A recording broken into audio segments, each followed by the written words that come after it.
is here and now. I have dropped my worries. Nowhere to go, nothing to do. No longer in a hurry. Chào mừng mọi người đến với Du Học Chữa Lành. Đây là một podcast mà mỗi tuần Hằng sẽ được trò chuyện với những người Việt Nam đang sinh sống và làm việc tại nước ngoài. Mong rằng những câu chuyện và các góc nhìn đa chiều sẽ giúp mọi người có thể hiểu thêm và tìm được sự đồng cảm về cuộc sống ở hải ngoại. Hello, chị My. Welcome you to the Du Học Chữa Lành podcast and thank you so much for spending time with me today. First and foremost, perhaps you might want to introduce you a little bit in Vietnamese to the audience. Nói tiếng Việt ha, ok. Thì chị tên là My Holland. Chị sinh bên Pháp, nhưng mà bây giờ thì chị sống bên Việt Nam cũng gần 4 năm rồi. Trước đó thì chị ở bên Úc cũng gần 22 năm. Oh wow, your Vietnamese is so good. Oh, thank you. That's very encouraging. Yeah, definitely, because, I can understand you perfectly with what you just said. Oh, you're very nice. Thank you. Yeah, and again, thank you so much for spending time with me today, and I hope we're going to have a very nice and smoothly talk. And as usual, my first question is, what is your usual breakfast when you were in Australia and now when you're in Vietnam? Okay, breakfast. When I was living in Australia, so we moved from Sydney to the countryside along the coast between Sydney and Brisbane, and which means that we have a lot of space.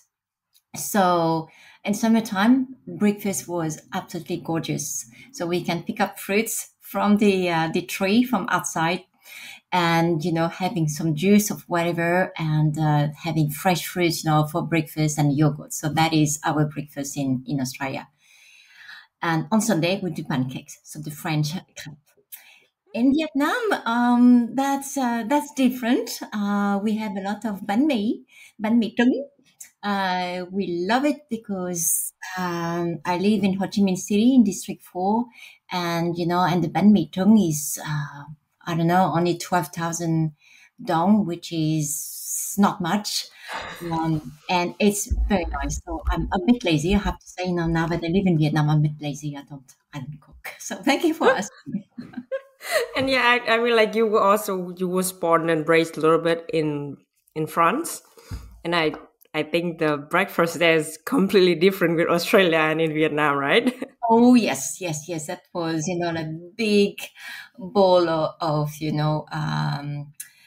coffee with a lot of milk, and it's baguette, and that you dip in your chocolate or with coffee. I don't do any of that anymore. And it's a diet change. Oh yeah. But I guess I think the Vietnamese breakfast is so different with the rest of the world. We eat so many things. The variety of meal is so different.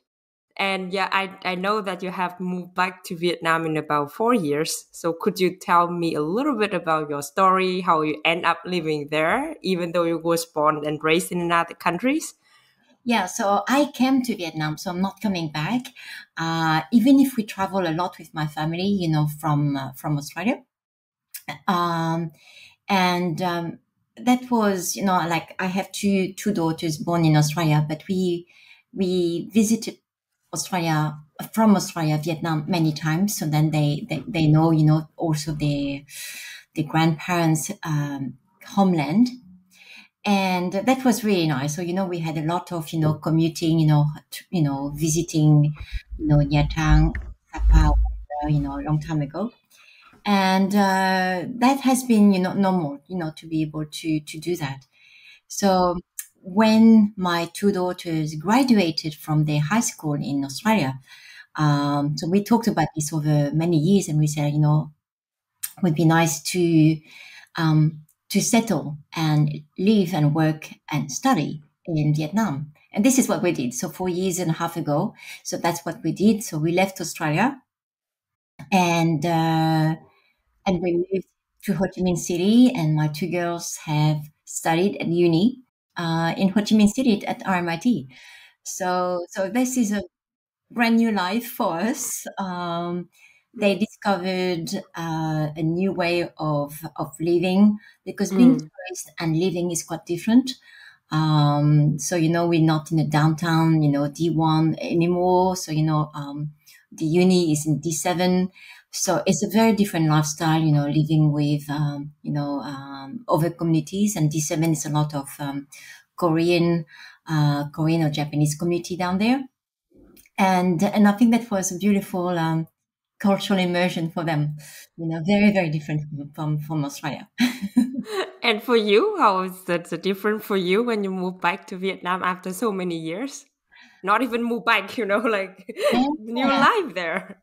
Well, we discover it. So that's the thing. We completely discover, really, to live here.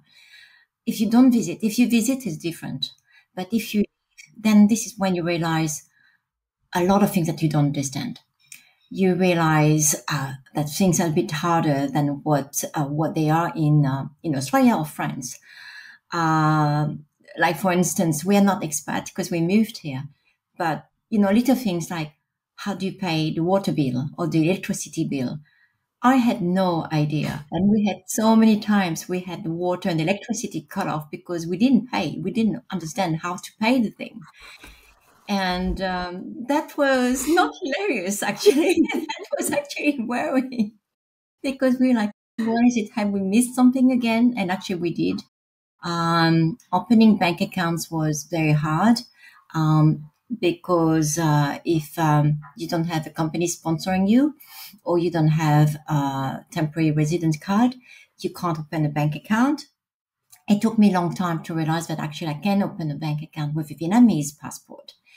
But I didn't get that right away because I had to discover everything by myself. And my family was relying on me, to know, but I didn't know. I had to discover as we go. So even opening a bank account was difficult. Everything was quite challenging when we first moved. So I don't know about you, but when we moved here, we had the apartment. The apartment was empty. We didn't know where to buy things. There's no IKEA. There was such a thing as, let's go and buy a bed there or a shelf. We like, how do we do to buy mattresses? How do we do to buy a bed? So I guess if you're an expat, that's easy. The company does everything for you, and you have, agents who are doing everything for you. But for us, we were like, how do we do things? And our taste is a bit different from the local taste. So it's a lot of things, well, actually, we don't like the heavy wood, this cultured heavy wood, we just want something very simple and light and not expensive. And people look at us, oh, you don't have money. And I say, no, it's not the point. We just like something very simple. So it's all those little things which, now 4 years after, when you really reflect about it, it looks like, oh, we went through quite a lot of, cultural challenges. And we talked about this the other day with a friend of mine who just moved to Vietnam. She's French, married to a Vietnamese man. She just moved from Hong Kong, and she was exactly saying the same thing. And she said, in all the countries I've been living, same for me, I live in Japan and Hong Kong, in China, whatever, you know what to expect, because you have those books to say, what is it that you need to know when you settle in that country, what to do, what not to do. But in Vietnam, I'm Vietnamese. I'm supposed to know. And people expect me to know. And my family, my husband and my two daughters expect me to know as well, and I don't. So I have to discover everything. And that was quite challenging because you don't have such a thing as cultural guide to go to Vietnam for Vietnamese people. So this is such a guidebook. So idea for the audience, if you guys want to do something, this is the kind of thing that we need for Việt kiều, overseas Vietnamese, when they come to Vietnam. What do we need to know for us as Vietnamese, not for expat?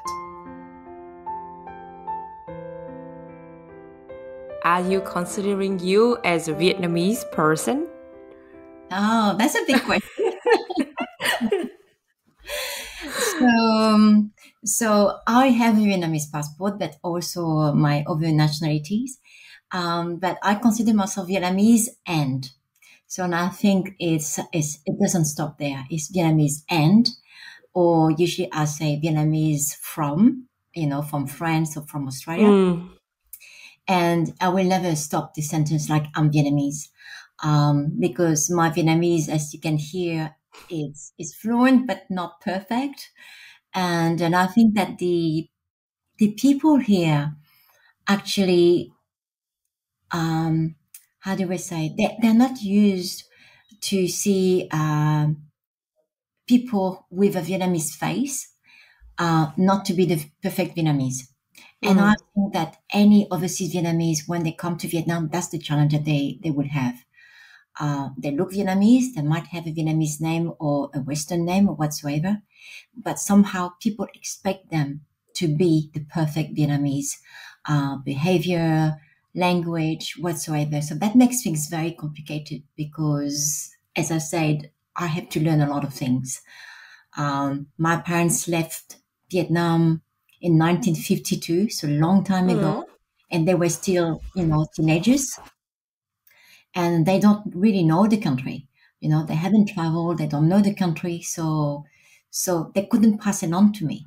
So this is the kind of thing, that you have that gap of knowledge which has not passed on to me, and that makes things really really challenging at times. And I was told that I speak like an old lady because I speak with the vocabulary of my parents, who are in their 80s. So there's plenty of words now that I know that I should not use, like nhạt hương, like hospital. Now we say bệnh viện. But I didn't know, I was, let's go to nhạt hương, to have a medical check. And people look at me and say, you're not that old. So no, I think I'm okay. But always kind of thing, what is it, the other one? Phi truong or Shanghai. So I always mix. I don't know which one is the old word, which one is the new. I never remember. But there's plenty of little things like this which people pick up and say, you're obviously not from here.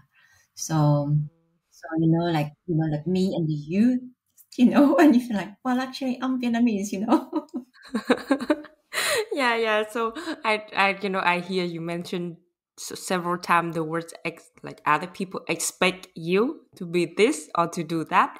Yeah. And I'm also wondering, like, okay, how do you feel when you are a Vietnamese people on the passport, on the paper, but you don't speak Vietnamese, and now you live in Vietnam? How are your feelings going on in the last 4 years, I would say? Very mixed, am I? Very mixed. So my Vietnamese is fluent, for daily conversation. But I think that somehow, as I said, because of that expectation, people will always want to label you. And I think that sometimes is hard to swallow. So, when I take Grab bikes or Grab car, so of course people talk and I speak in Vietnamese and whatever. And sometimes when people say, Vietnamese, your Vietnamese is very good. And then I say, I'm Vietnamese. And then I say, yes, I know, but you're not really Vietnamese. Where are you learning it? And I say, I am Vietnamese. So I really have to insist that it's possible not to be, the perfect Vietnamese born in Vietnam with the perfect Vietnamese. And that, I think, is very hard for a lot of people to accept, because, there's some words which are a little bit different. There's the intonation, which I don't always do it perfectly, but I think it's perfectly, people can understand, but they don't have that flexible ear, to understand that there's another way of saying. So if you go to Australia or to America, and you have foreigners who speak English, like us in Australia, we used to hear English not being spoken by a native English speaker.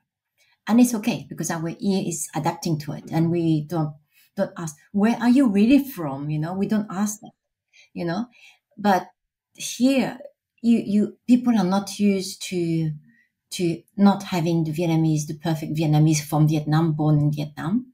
So it makes things quite difficult. Yeah, it's like the ear has not tuned in to that different way of talking. And like I'm giving you also an example. So, like for instance, my husband is learning Vietnamese, and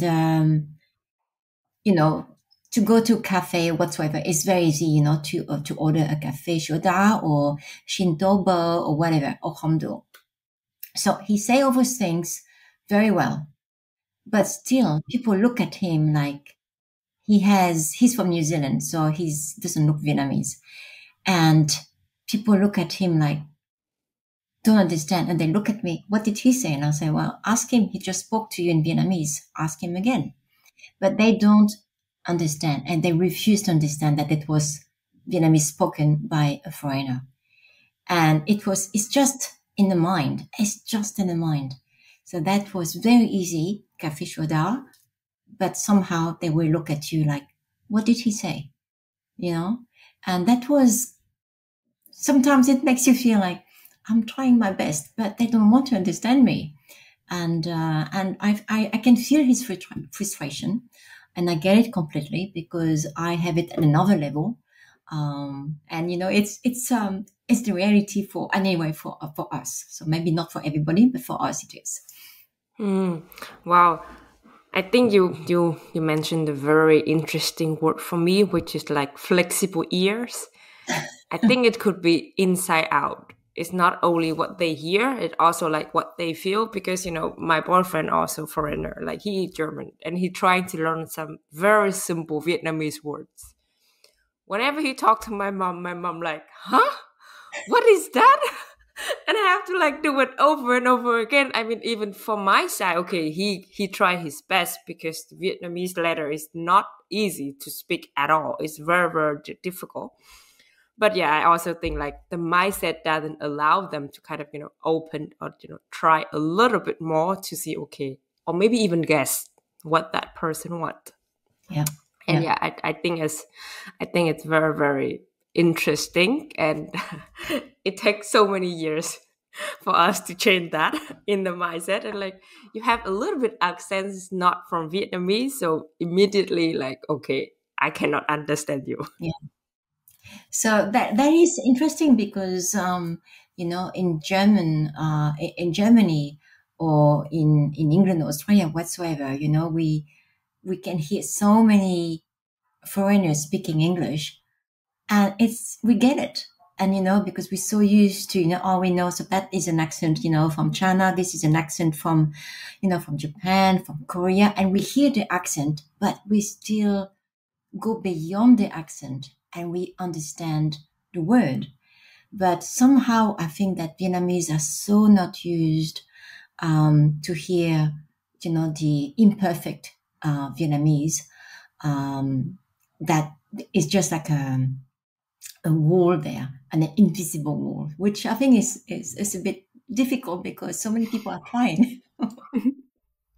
Yeah, I mean, even within the country, when you live in the south, or when you live in the middle of the country, or you live in the north, people tend to don't understand each other. Yeah, you have some local words, but a lot of words are similar, but it's very, very hard to even communicate.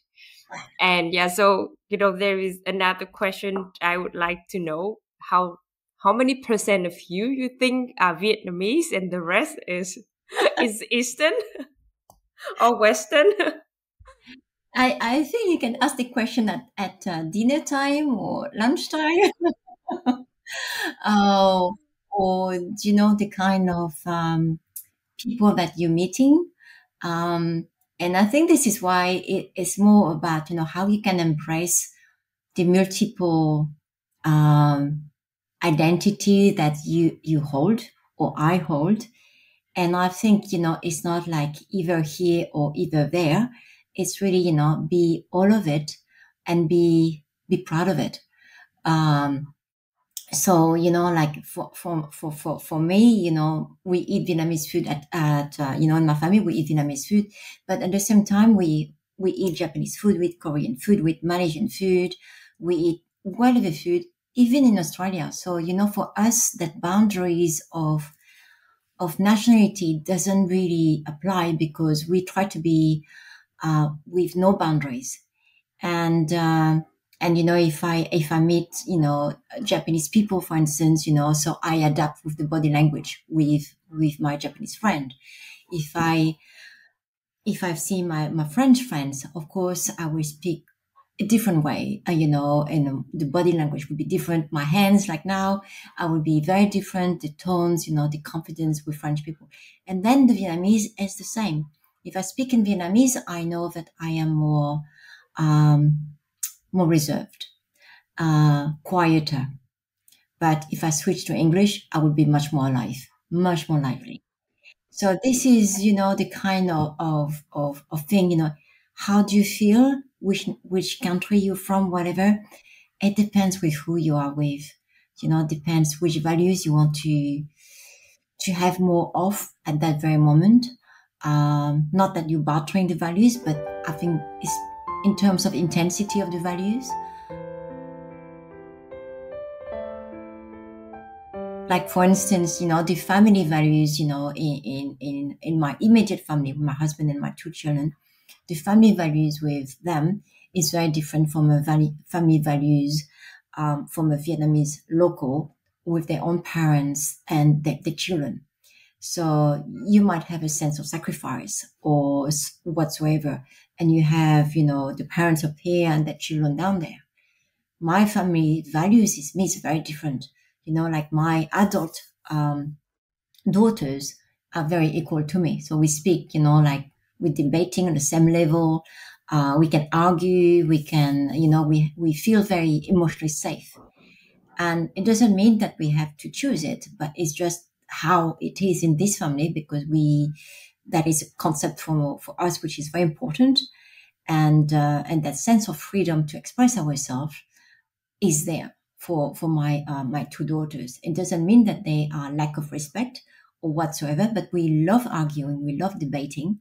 And this, if you can see that, and we had that comment from external people actually, who thought that was very insolent or very lack of respect. And I'll say, not at all. Not at all. It's how we grew up and how I want them to grow. So then we are able to talk about things which are hard to talk about, even taboo things. But if I see, my daughter's friend and their parents, their relationship is very different. They can't talk. They are holding themselves because it's the family values, which is the same, but the understanding of it and the application of it is very, very different. What do you feel? Yeah, I mean, I completely relate with that. And I think it's even, so now I'm live in Germany. My parents in Vietnam, and sometimes, I try to communicate. I really have to try it. But I think there is like one way of thinking from Vietnamese that I don't like, or specifically about my parents. I don't want to generalize. But I think they always say like, no, you cannot do that. I mean, wow, but this is what I learned here. Like, you send me to another country to learn new thing, and now you expect me to do in the old way what you have done in so many years. So what is the meaning of me living in another country and try to absorb new knowledge, new culture, new way of doing things, or even thinking? Because I mean, German people have very strange way of thinking. I have to be honest. Yeah. Yeah, but they still expect me. Oh no, for example, like, you at the age of getting married, you at the age of having children, you have to get married. You cannot stay with a guy when you don't marry, because it's not safe for you. I mean, like, why? What is safe for me? Even I'm married, I can divorce. So what is safe? Yeah. So you have all that society, family pressure, and this is why all those, there's so much room for conflict within the family, because somehow we respect each other, but somehow that sense of respect is understood differently. Yeah. Yeah, but the interesting is normally I interview people like Vietnamese people living abroad. But for you, like you was live abroad and now you return to Vietnam after so many years. So yeah, but I mean, I still want to ask, I mean, even though you was born and raised in France, you have the Asian face. Do you have any difficulty when you live there? Like how people look at you or talk to you? I have to say the first year it took us quite a lot of skills to adapt to the country. I mean, now it's getting better, but the first year was very hard because we started a business here as well into leadership and emotional intelligence. And my partner, so my husband, life and business partner, so Anthony. So we work together. So when we go to meetings, I'm ignored. I literally don't exist. So people go straight and say hello to my husband because he's Caucasian and he's a man. And me, I look like the secretary because I'm Asian and I'm a woman. So I have the double, the double diversity here that you tick. And then when the time to exchange business card arrives, so I am actually the CEO. And actually, my husband is actually part of my team. So you see people, a little bit uneasy, but I say, thank you for inviting me. And by the way, I'm bringing, my partner here. But, people are always a bit surprised. And you still had that stereotype of gender, which for me was very, very, very difficult when I just arrived. So I don't have just the gender, but I also have the race. So I look Vietnamese and he's Caucasian. So, and there's always that sense of putting Asian down in Vietnam, which is very annoying. That sense of inferiority, which is very annoying, and nurturing whatever is white skin is better. And you see this all the time. If it's made of Vietnam, it's bad. If it's made overseas, that's good. If a Caucasian or Western looking guy is teaching English, that's good. But he can be a backpacker, and that's okay. And then parents much prefer to have a backpacker unqualified than having a VQ or and one of my friends is a Filipino, has a PhD from Oxford. They would not take him because they can't hire him because he doesn't have the white color skin. And that is still ingrained in our DNA in Vietnam, which is very annoying. So we talked about this with a few friends, and we think, it's probably because of so many years of colonial time that we always see the foreigners as, better. Everything is outside of Vietnam is better. And this needs to change. The young generation, the next generation, your generation need to stop thinking like this. And now that we have access to internet, we have to access to knowledge from overseas, we can learn whatever. That's not true. A lot of people now realize that, but that's the younger people, like really literally the Gen Z. But you go to the other generation, you still have that mindset of foreign is better. And it doesn't mean that they have, accreditation whatsoever, but it's still the skin color. And this is a drawback, and this is holding Vietnam back, I think. And to me, that's a big problem because we are not seeing the values of who we are, but we are projecting the values of foreigners. Of course, we have good people, so that's not the issue, but I'm saying like it's blind. It's completely blind. And that is very frustrating. Yeah, I cannot disagree with what you just said. It's completely also what I hear, and it also my belief before I came to Germany. but now I changed that completely. I mean, sometimes Western people is not that smart, and we see, you know, and Right, absolutely. It's not about the skin color; it's about the people. It's not about yeah, stereotyping yeah. people. Sometimes I see like, how can they do that? Here it's so stupid. Sometimes I really have to say that out loud. But yeah, and you also live in another country, so how do you feel when you are kind of the outlander look? For example, when you live in Australia or you live in France, of course you don't have the French face. And how was your life back then? When I was born in France. I grew up in France till age of 22. But I have to say, at my time, now I can't speak about what's happening in France now. But in my time, I can't really say that, I have, those kind of issues that we mentioned. It's very different at that time. Asian people were respected. You don't have that kind of sense of racism that you can hear now in Europe, or especially in America. At that time, I can't really say that was really existing, because you have many waves of immigrants to France, and nationalities. So you have people from Algeria, from Tunisia, from North Africa, from Poland, and so you have those kind of different type of immigrants. And in my time, when I said that I'm Vietnamese, people have that sense of wow, you are Vietnamese.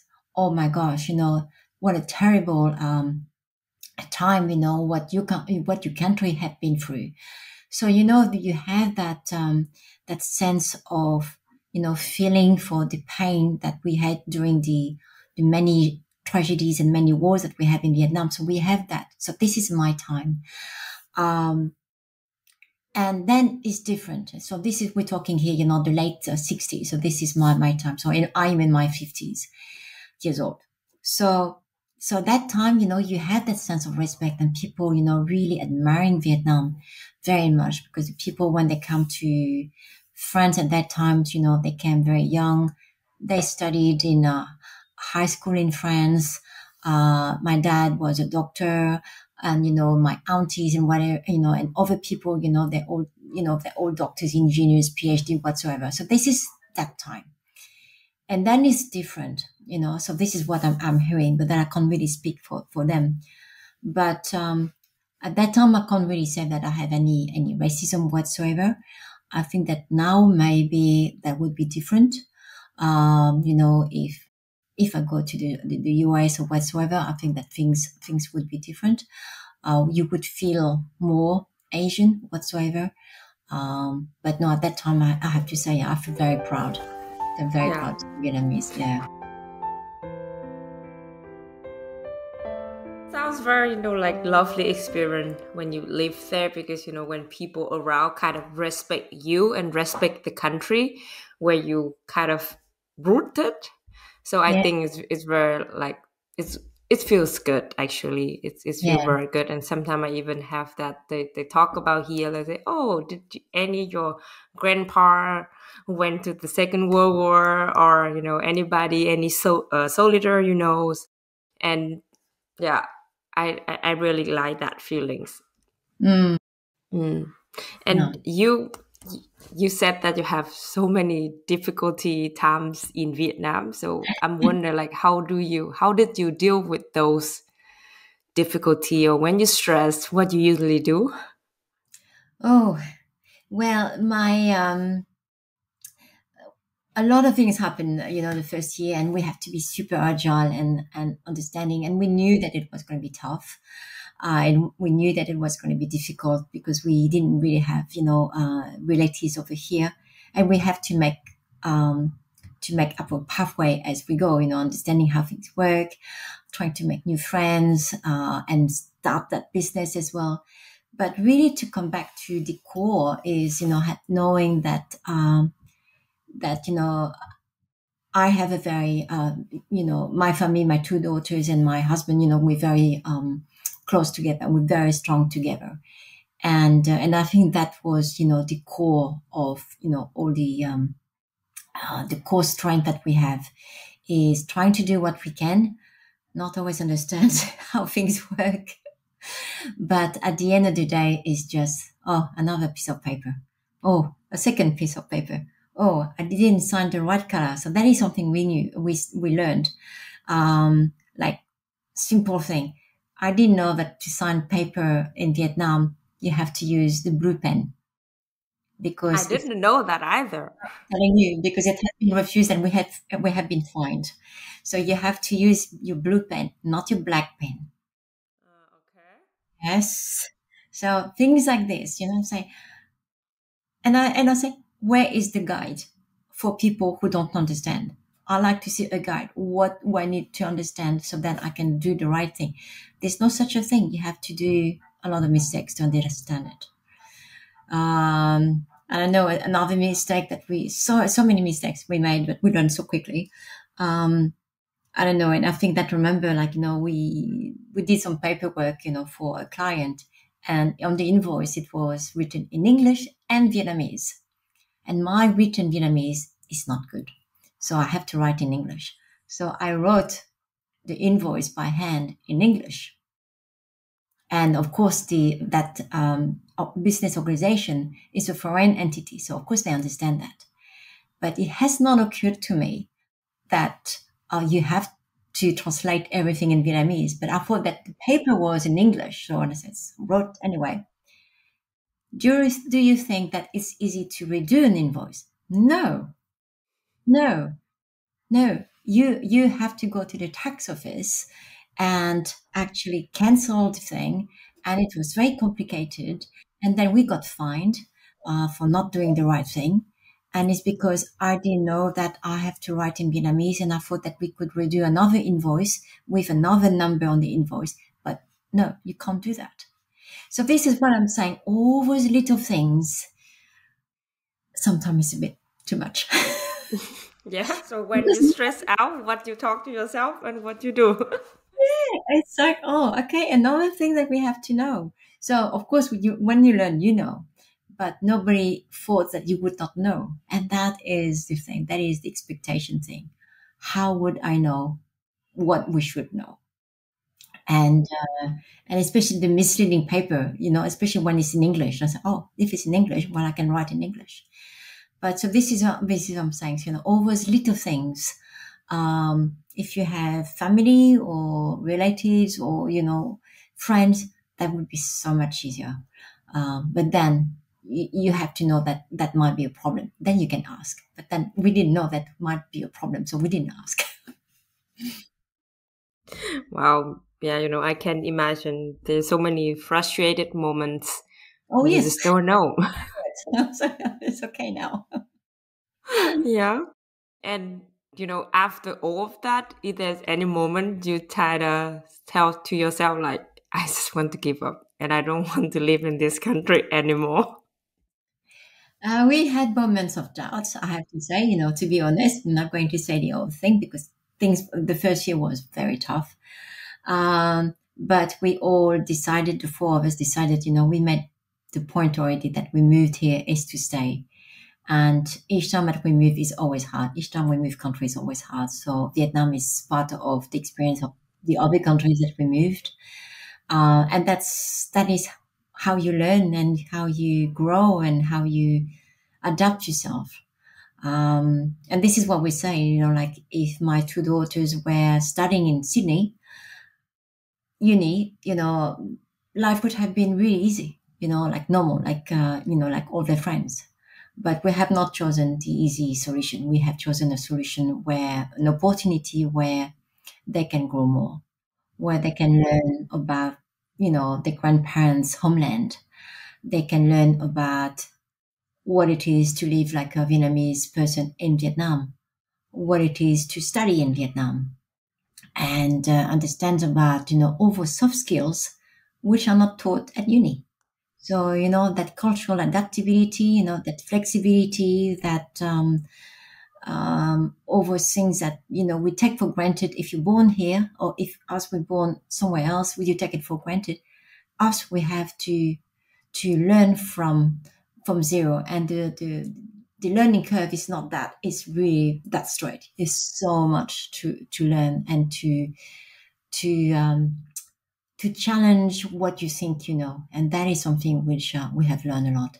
It's not because you think that you know from Australia, from France, that it's done here. So yeah, it was a lot of agility, a lot of emotional agility here. Yeah, and I think there is a lot of like young audience from my podcast, and they are living in another countries, and there is so many things that they have to learn. And perhaps you could share, how do you deal with those difficulty, or how you talk to yourself, so maybe it helps the audience can get over all the obstacle might come in their life in living abroad.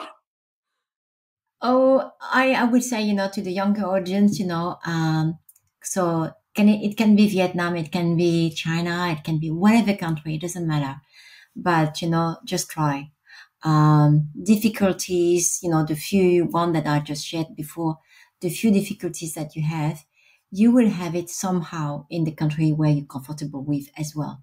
But because you take it for granted, because you know how to get the answer, so you don't see it as a difficulty. So if you know that if you have a problem, then you know who to call, and you know that the problem has always a solution, that is the mindset that you have to have. It's really boosting your comfort zone. You want to grow, you have to accept that you have to go through tough time. And if we always in that comfort zone, life is pretty boring, so you don't grow, you just stagnate. You just, going home, watch TV, drink a beer, sure, but then that's your routine. But when you start to understand that, oh, this is how things are done here, so, I can stay, I don't know, 6 months in Hong Kong, I can stay, 6 months in Malaysia, whatsoever, and then Vietnam. This is where you adapt yourself, and you realize, and you don't know actually about the skills that you have acquired. You don't realize how much adaptability you have. And then you don't have to stick with the people who are from your background. Then you open up. And this is, to me, that is the most important skills, to be able to be without expectation of others, and being more living with harmony with others, is because we don't bring that expectation and standard and impose it on others.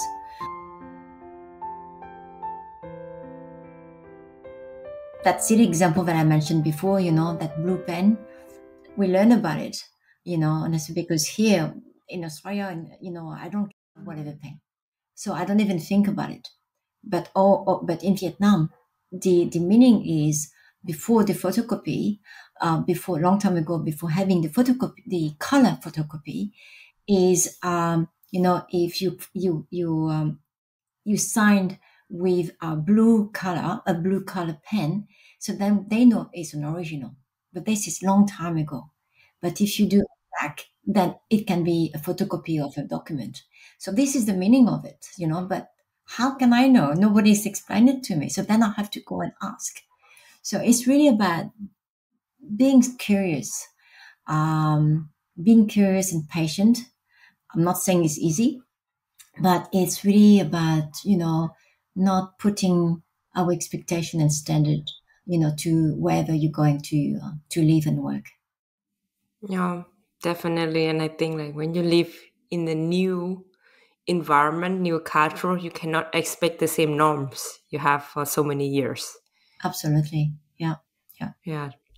And, there's my very last question would be, after 4 years living in Vietnam, if you could say one thing to yourself, what would it be? One thing to myself. Oh, I would like all the Vietnamese to be proud of their Vietnamese passport. And you are proud of that? And not looking outside for greener grass. There's a lot of things in Vietnam. There's a lot of opportunities here. It's not about being, arrogant whatsoever, but it's about knowing our worth. And we have done a lot of things in Vietnam. A lot of people are working hard, but sometimes we see that the grass is greener outside, and I think that we can water that grass, here in Vietnam as well. Bring those brains, that young generation, born overseas, allowing them to discover with their own eyes, to what it is to be in Vietnam, not comparing. If you start to compare, you will be unhappy till you die, but really be open to it. And this is why one of the reason that we're doing that Roots to Roots retreat cruise is that 3 days, 2 night cruise that we're doing is for Vietnam. It's for them to discover their multiple identity, be proud of it, embrace their identity and their sense of belonging. It's not I am either German or either French or either Vietnamese. It's not that. It's about being everything and being proud of it and see the richness of it, rather than saying, oh, I'm French. No, I'm not French, because when I go to France, people say, where are you from? So it's really about, being proud of that richness that we have. So then, when we understand ourselves and deal with that identity crisis, instead of rejecting our Vietnamese-ness, and when we're really embracing it, it's like we're feeling at peace. We're feeling like there's no such a thing as a better culture than a better country than the other one. They all have history. They all have their challenges. They all have their opportunities. And us, when we come to Vietnam, we can see so many things that we can do, so many projects that we want to be involved, so many people, so many social impact, that you can do, which I cannot do, for instance, in Australia. So, so it gives you that sense of fulfillment, that sense of, I can bring some change if I want to, because I give permission to myself, to be that person and not compare to what it is in Australia, what it is here. So it's not about comparing at all. It's about, really being open to all that richness that us as Vietnamese have. And because of the history, obviously, things are very difficult and tragic as well, of course. But also because of that, it's also very rich, and we should really embrace that rather than rejecting it. Yeah. And so I think what you have mentioned, that you kind of talk to yourself, which is you give yourself permissions, because I think is very, very important. And permission could be either you do things or you feel things, because, sometimes we don't even allow ourselves to be sad. We don't allow ourselves to be weak. I can see that, especially like in the woman genetic. No, I can be a superwoman. I can do this. I can do that. I can, I run the world the way I want it. And, sometimes like giving yourself permission to do different things, open to new challenge. It could change completely the whole situations we're having. Yes. Yeah. Yeah. And that is the permission that we have to give to ourselves, and not being afraid of being judged. Yeah. Thank you so much for the talk, and for me, I already learned a lot from you. And I hope that the younger audience or people like my age can also learn from you. And if everybody consider moving back to Vietnam and open to new challenging that you don't know where it is, then welcome. Everybody can do it, and I think it's really about opening our heart. And that's really the thing, opening our hearts, let the experience flow, but definitely do not compare. You start comparing, you won't be happy. That's how we're learning. Tell me about it in Asian mindset. So yes, so thank you very much for having me here today, Em. We love absolutely, where we are here. We absolutely love, working with younger generation. This is the future of Vietnam. Your generation is the one who are going to work with climate change, with always difficult topics. So you have to be strong in knowing who you are and what you can do, so then you can really, be who you want to be, so then you can really accomplish what you're meant to be. Yeah, thank you so much, and I wish you a very lovely day, and thank you everybody for listening this podcast. Thank you, Em. Thank you, everyone. Các bạn có thể tìm thấy Du Học Chữa Lành trên các trang mạng xã hội như Facebook, YouTube, Instagram, Apple Podcast và Spotify. Mọi thắc mắc và chia sẻ xin vui lòng gửi về địa chỉ email duhoc.chữa lành@gmail.com. Tạm biệt và hẹn gặp lại mọi người trong những số phát sóng lần sau.